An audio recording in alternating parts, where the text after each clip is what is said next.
عرب کے ہاں ایک بہت بڑا واقعہ ہوا تھا جس کو واقعہ فیل کہا جاتا ہے. جب ابرہہ ہاتھی لے کر آ گیا تھا اور اس نے مکہ پہ چڑھائی کی تھی، اللہ تعالیٰ نے چھوٹے چھوٹے پتھروں سے ان پورے لشکر کا قلعہ کما فرما دیا تھا.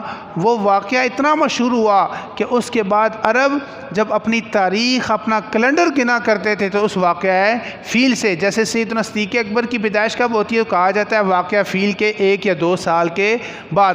عثمان غنی کی پیدائش کب ہوتی ہے تو واقعہ فیل کے 4 یا 5 سال کے بعد. حضور کی پیدائش کب ہوئی؟ واقعہ فیل سے 55 دن پہلے.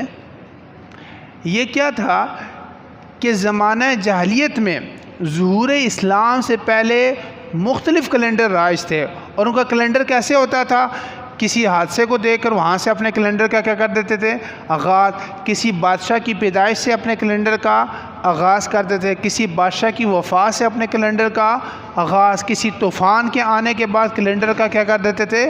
آغاز کر دیا کرتے تھے. آمد اسلام کے بعد بھی اسی طرح ہوتا رہا. جب اسلام کی آمد ہوئی تو جو اسلام کی تواریخ ملتی ہیں تو اسلام کے اندر رونما ہونے والے واقعات سے کیلنڈر کیا ہوتا تھا؟ آغاز ہوتا تھا. جیسے بعثت نبوی، حضور کی بعثت کب ہوئی؟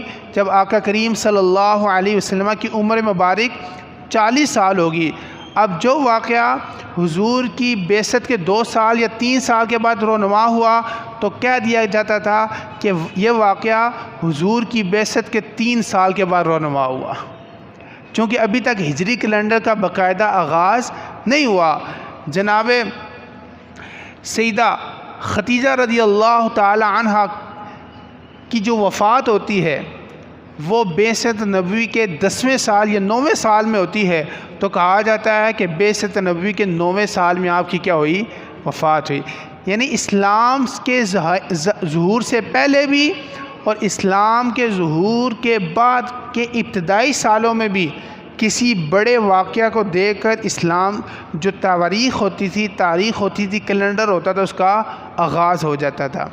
لیکن جب آقا کریم صلی اللہ علیہ وسلم نے مکہ سے مدینہ ہجرت فرمائی، واقعہ فیل کے 53 سال کے بعد، بعثت نبوی کے 13 سال کے بعد، اپنی عمر کے 53 سال میں جب حضور نے مکہ سے مدینہ ہجرت کی، وہاں سے ہجری سال کا آغاز ہو گیا. یعنی ہجرت کا پہلا سال، ہجرت کا دوسرا سال، ہجرت کا تیسرا سال. تو اس طرح چلتے چلتے 1400